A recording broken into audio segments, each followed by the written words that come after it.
Hi viewers, ఈరోజు మనం Adobe ఇన్డిజైన్లో next class గురించి నేర్చుకోబోతున్నామండి. మీరు ఒకవేళ డాక్యుమెంట్స్తో వర్క్ చేయాలనుకున్నప్పుడు లైక్ విజిటింగ్ కార్డ్స్ కావచ్చు, బ్రోచర్స్ కావచ్చు, బుక్లెట్స్ కావచ్చు, మ్యాగజైన్స్ కావచ్చు, ఏ టైప్ ఆఫ్ డాక్యుమెంటేషన్తో వర్క్ చేయాలన్నా ముందుగా ఒక కొత్త డాక్యుమెంట్ని ఇక్కడ తీసుకోవాల్సి ఉంటుందన్నమాట. ఆ న్యూ డాక్యుమెంట్ని ఎలా తీసుకోవాలంటే ఫైల్లోకి వెళ్ళి న్యూ, ఇక్కడ మనకు న్యూ ఆప్షన్ ఎప్పుడైతే సెలెక్ట్ చేస్తామో ఇందులో డాక్యుమెంట్, బుక్, లైబ్రరీ అని 3 ఆప్షన్స్ ఉన్నాయి.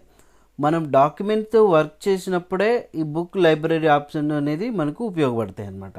ఏం లేదు, చూడండి, ఒక టాపిక్ మీద ఒక 10 మంది employees number of documents create చేశారనుకోండి ఒక బుక్ తయారు చేయడానికి.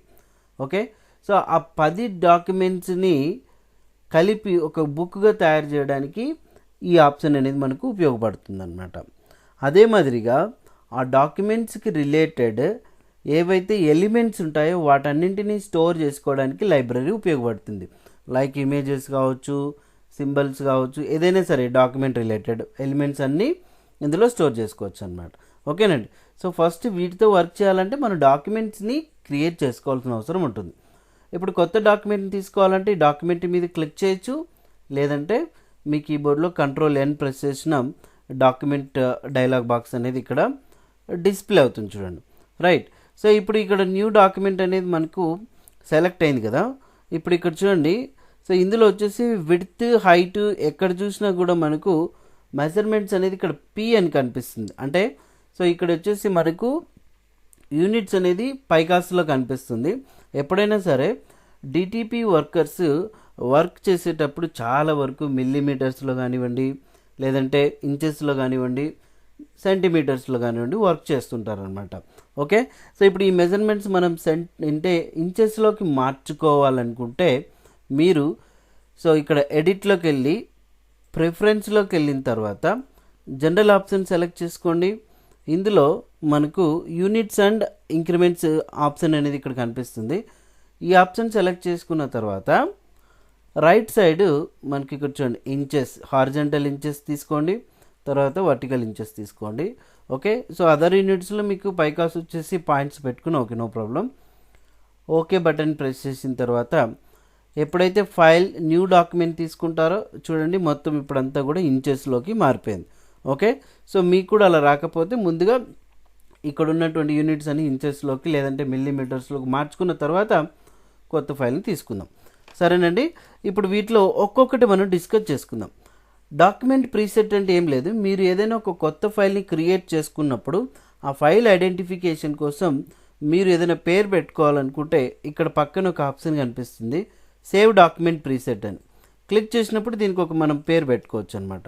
డైరెక్ట్గా ఓకే బటన్ ప్రెస్ చేస్తే చూడండి, సో సేవ్ అయిపోతుంది. Next intent.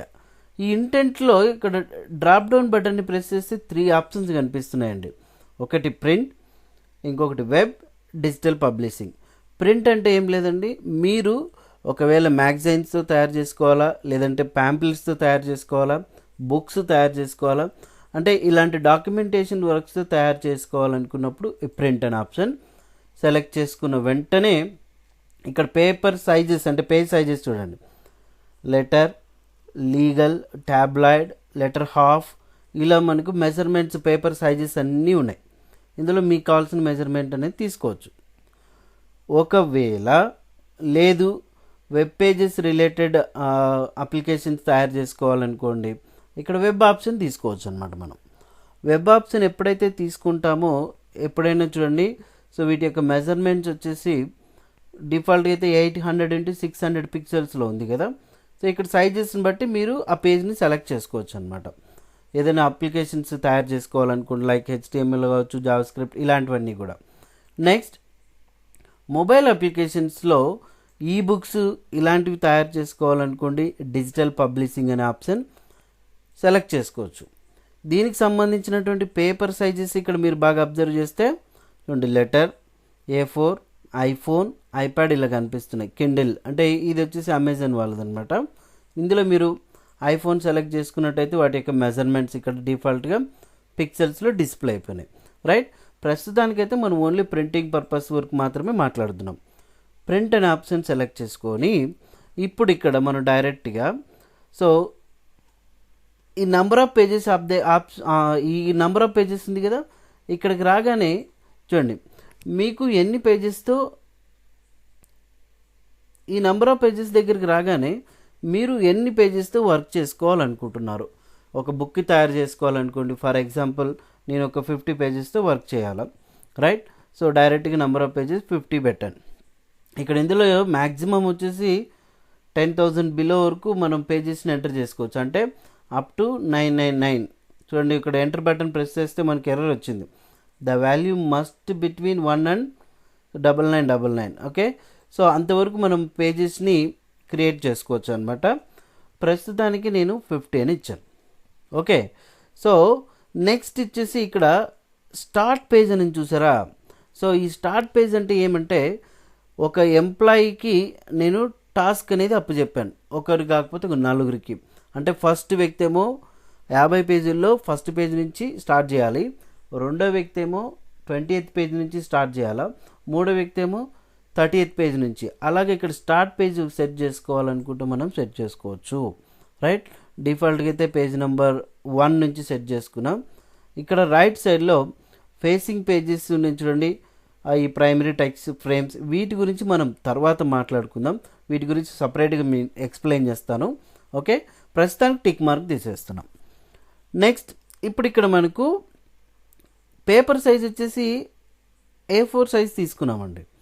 A4 సైజ్ తీసుకోగానే చూడండి ఇక్కడ మెజర్మెంట్స్ విడ్త్ హైట్ ఆటోమేటిక్గా వచ్చేసినాయి. లేదా సో A4 సైజ్ కాకుండా మీకు కావాల్సిన మెజర్మెంట్స్ కావాలనుకోండి, మీరే ఇక్కడ వాల్యూ మెన్షన్ చేసుకోవచ్చు ఇక్కడ. సో ఫర్ ఎగ్జాంపుల్ నాకు సో విడ్త్ వచ్చేసి 10 ఇంచెస్, హైట్ వచ్చేసి 8 ఇంచెస్ కావాలి, ఇలా మెజర్మెంట్స్ మీరే సెట్ చేసుకోవచ్చు అనమాట. సో అది కస్టమ్ కిందకి వెళ్ళిపోతుంది ఆటోమేటిక్గా. ఓకే, సో ఇప్పుడు చూడండి ఇక్కడ వరకు వచ్చినాం కదా, ఓకే బటన్ని ప్రెస్ చేయగానే ఆటోమేటిక్గా సో మనకు ఒక పేజ్ అనేది ఆ మెజర్మెంట్తో క్రియేట్ అయిపోయింది కదా. ఇక్కడ పేజెస్లోకి వెళ్తే చూడండి టోటల్ 50 పేజెస్ మనకి ఇక్కడ క్రియేట్ అయిపోయినాయి ఇందులో, రైట్. మీరు ఏ పేజ్ నుంచి వర్క్ చేయాలనుకుంటున్నారు అనేది సో సెలెక్ట్ చేసుకుని అక్కడ నుంచి వర్క్ అనేది మొదలు పెట్టవచ్చు ఇక్కడ క్లిక్ చేసిన వెంటనే. నెక్స్ట్ తర్వాత మరి మనం ఫైల్లోకి వెళ్తున్నాం, న్యూ ఫైల్ తీసుకుంటున్నాం. ఇక్కడ ఇందులో చూడండి కొత్త ఫైల్ తీసుకునేటప్పుడు ప్రింట్ ఆప్షన్లోనే A4 సైజ్ తీసుకున్న తర్వాత ఓరియంటేషన్ కనిపిస్తుంది ఇక్కడ మనకు. ఓరియంటేషన్ అంటే ఏం లేదండి, డైరెక్షన్ అనమాట. మీరు పేజ్ని డైరెక్ట్గా వర్టికల్లో ప్రింట్ చేయాలనుకుంటే ఇక్కడ చూడండి పోర్ట్రేట్ ఆప్షన్ సెలెక్ట్ చేసుకోవచ్చు. ఓకే బటన్ ప్రెస్ చేయగానే ఇలాగ పోర్ట్రేట్లో వస్తుంది అనమాట. లేదు సో టెక్స్ట్ని నేను హారిజంటల్గా ప్రింట్ చేయాలనుకుంటున్నాను అనుకుంటే సో ఇప్పుడు మీకు ఓరియంటేషన్ వచ్చేసి ల్యాండ్స్కేప్ ఆప్షన్ తీసుకోవచ్చు ఇక్కడ. ఓకే బటన్ ప్రెస్ చేయగానే చూడండి ఇందులో A4 సైజ్ తీసుకున్నాం. ఓకే, సో ఈ ఫేసింగ్ పేజ్ తీసేసి ఓకే అని కానీ చూడండి ఇలాగ ల్యాండ్స్కేప్లో వచ్చేస్తుంది. అలాగే మనం న్యూ ఫైల్ని సో తీసుకున్నాం. నెక్స్ట్ ఒక కొత్త ఫైల్ని తీసుకున్నప్పుడు ఇక్కడ ఫేసింగ్ పేజ్ తీసేస్తున్నానండి, వీటి గురించి మళ్ళీ మీకు నీట్గా క్లియర్గా ఎక్స్ప్లెయిన్ చేస్తాను. చూడండి ఇందులో ఒక కొత్త ఫైల్ తీసుకున్నప్పుడు అందులో నాకు డాక్యుమెంట్లో వచ్చేసి కాలమ్స్ కావాలనుకోండి, మీకు ఎన్ని కాలమ్స్ కావాలి, ఫర్ ఎగ్జాంపుల్ ఒక 4 కాలమ్స్ కావాలనుకోండి, ఇక్కడ ఇంక్రీజ్ చేసుకోవచ్చు 4 కాలమ్స్ అనేది. 4 కాలమ్స్ క్రియేట్ చేసిన వెంటనే ఓకే బటన్ ప్రెస్ చేయగానే చూడండి సో ఒక 4 కాలమ్స్తో ఒక కొత్త ఫైల్ని మనం క్రియేట్ చేసుకోవచ్చు అనమాట, రైట్. సో ఇప్పుడు ఇక్కడ మీరు బాగా అబ్జర్వ్ చేసినట్టయితే ప్రతి ఒక్క కాలంకి మధ్యలో ఇంత గ్యాప్ ఉంది చూసారా. సో దాన్నే మనం గటర్ పొజిషన్ అని చెప్పొచ్చు. ఇక్కడ గటర్ వాల్యూ అని చూడండి. గటర్ వాల్యూ అంటే ఏం లేదు, సో మీరు డాక్యుమెంట్స్ని అంటే పేజెస్ని ప్రింట్ తీసినప్పుడు బైండింగ్ అనేది లెఫ్ట్ సైడ్ అయినా చేస్తారు, లేదంటే టాప్లోనే చేస్తారు కదా. అలాగే బైండింగ్ చేసుకోవడానికి అంటే గ్యాప్ అనమాట, ఆ గ్యాప్ని గటర్ వాల్యూ అంటారు. ఇక్కడ గటర్ వాల్యూ వచ్చేసి ఎంత ఉంది, సో ఎంత 0.166 ఉంది కదా. ఇప్పుడు నేను జస్ట్ ఒక 2 పెట్టున్నాను, 2 ఇంచెస్ పెట్టున్నా. ఇప్పుడు సేమ్ మరి ఒక A4 సైజ్ పేపర్ తీసుకొని ఓకే బటన్ ప్రెస్ చేస్తే సో చూడండి ఇందులో మనం కాలమ్స్ తీసుకోలేదు, మీకు డిఫరెన్స్ తెలియడానికి. కొత్త డాక్యుమెంట్ తీసుకొని ఇందులో A4 సైజ్ గటర్ వచ్చేసి 2 ఇంచ్ పెట్టున్నాను. నెక్స్ట్ ఇక్కడ కాలమ్స్ వచ్చేసి ఒక 4 తీసుకున్నాను. ఓకే, చూసారా ఇప్పుడు ఎంత గ్యాప్ వచ్చింది, 2 ఇంచ్ 2 ఇంచ్. అలాగే పేజ్ కూడా వస్తుంది, అంటే ఇక్కడ లెఫ్ట్ సైడ్ ఓకే, ఇలా గటర్ పొజిషన్కి మెజర్మెంట్స్ అనమాట. ఇలాగ గటర్ వాల్యూకి మనం గ్యాప్ రావడానికి ఆ మెజర్మెంట్స్ అనేది సెట్ చేసుకోవచ్చు. ఓకే, నెక్స్ట్ ఇక్కడ మనకు మార్జిన్స్ అనేది డిస్ప్లే అనేది చూసారా, టాప్ మార్జిన్ ఉంది, బాటమ్ మార్జిన్ ఉంది. ఓకే, సో ఇన్సైడ్ ఉంది, ఏం లేదు. ఇప్పుడు ఏదైతే ఒక కొత్త ఫైల్ని మనం తీసుకున్నామో ఇక్కడ సో టాప్ మార్జిన్ ఉంటుంది, తర్వాత బాటమ్ మార్జిన్ ఉంటుంది, లెఫ్ట్ మార్జిన్, రైట్ మార్జిన్ ఉంటాయి. ఆ మార్జిన్స్ యొక్క సైజు మనం ఎంత ఇవ్వాలి సో అనేది ఇప్పుడు ఇక్కడ ఫైల్లోకి వెళ్ళి న్యూ డాక్యుమెంట్ తీసుకున్నట్టయితే ఇక్కడ మనకు లెఫ్ట్ మార్జిన్ ఉంది, రైట్ మార్జిన్ రావాలి కదా, కానీ టాప్ బాటమ్ ఉంది, ఇక్కడ లెఫ్ట్ రైట్ లేదు. లెఫ్ట్ రైట్ ఎందుకు లేదంటే ఎప్పుడైతే ఇక్కడ ఫేసింగ్ పేజెస్ అనేది సెలెక్ట్ అయ్యిందో అప్పుడు ఇన్సైడ్ అవుట్ సైడ్ వస్తాయన్నమాట. ఏం లేదండి, సో ఇప్పుడు ఫర్ ఎగ్జాంపుల్ 2 పేజీలు తీసుకున్నాం అనుకోండి. ఓకే, సో ఆ 2 పేజీలకి ఇన్సైడ్ గ్యాప్ అనమాట. అంటే ఇన్సైడ్ మార్జిన్ అంటే ఎట్లా చెప్పొచ్చు అంటే ఫర్ ఎగ్జాంపుల్ మనం ఒక నోట్బుక్ తీసుకున్నాం అనుకోండి, పేజెస్ ఓపెన్ చేసినప్పుడు 2 పేజీలు ఓపెన్ చేసినప్పుడు బయట వైపునవి మార్జిన్స్, అదే పేజీల లోపల వైపు చూసుకున్నట్టయితే సో మనకు ఇన్సైడ్ అవుట్ సైడ్ మార్జిన్స్ అనేది డిస్ప్లే అవుతాయి. అలాగే ఫేసింగ్ పేజెస్ అనేది ఉపయోగించుకోవచ్చు. వీటి గురించి మీకు క్లియర్గా ఎక్స్ప్లెయిన్ చేస్తాం, మరి యూ డోంట్ వరీ, రైట్. ప్రస్తుతానికి ఇప్పుడు ఈ టిక్ మార్క్ తీసేసామనుకో, ఇప్పుడు మనకి ఇక్కడ చూడండి లెఫ్ట్ రైట్ మార్జిన్స్ వస్తాయి, top bottom left right margins వచ్చినాయి కదా. ఈ మార్జిన్స్ అనేది ఫర్ ఎగ్జాంపుల్ నాకు ఇక్కడ టాప్ వచ్చేసి 1 కావాలి. ఓకే, అన్నింటికి 1 మారిపోయింది. ఇక్కడ ఎందుకు 1 మారిపోయిందంటే ఇక్కడ ఆటోమేటిక్గా ఇక్కడ చూడండి mark all settings the same option మీద క్లిక్ చేసినప్పుడు 1 చేంజ్ అవుతుంది. ఇప్పుడు నేను చూడండి ప్రస్తుతానికి బాటమ్ 2 పెట్టాను, న్యూమరిక్ వాల్యూ ప్రజెంట్ అయితే ఇక్కడ 1.5 ఇస్తున్నాం, తర్వాత ఇది వచ్చేసి ఒక 1.5 ఇచ్చాం, రైట్. ఓకే బటన్ ప్రెస్ చేయగానే చూడండి ఇది మార్జిన్ అనమాట. లెఫ్ట్ చూడండి, రైట్, టాప్, బాటమ్ మార్జిన్స్. ఇలాగ మార్జిన్స్ మీకు ఎంత కావాలో పేజ్కి అనేది సెట్ చేసుకోవచ్చు. నెక్స్ట్ ఫైల్ న్యూ డాక్యుమెంట్లోకి వెళ్ళిన తర్వాత సో ఇప్పుడు మనం ప్రెసెంట్ అయితే చూడండి ఈ డాక్యుమెంట్స్కి సంబంధించినటువంటి పేజెస్ ఎంత కావాలి, ఎన్ని పేజెస్ తీసుకోవాలి. ఓకే, సో తర్వాత విడ్త్ హైట్ ఇవన్నీ కూడా మనం నేర్చుకున్నాం కదా.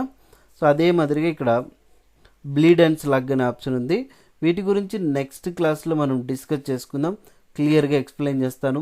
ఈ ఫేసింగ్ పేజెస్ కానివ్వండి, ప్రైమరీ టెక్స్ట్ ఫ్రేమ్స్ కానివ్వండి, వీటి గురించి మనం క్లియర్గా నేర్చుకోవచ్చండి. సో ముందుగా వీటి గురించి అయితే మీరు తెలుసుకున్నారు కదా. నెక్స్ట్ క్లాస్లో రిమైనింగ్ టాపిక్స్ అన్నీ కూడా నేర్చుకుందాం. Thank you.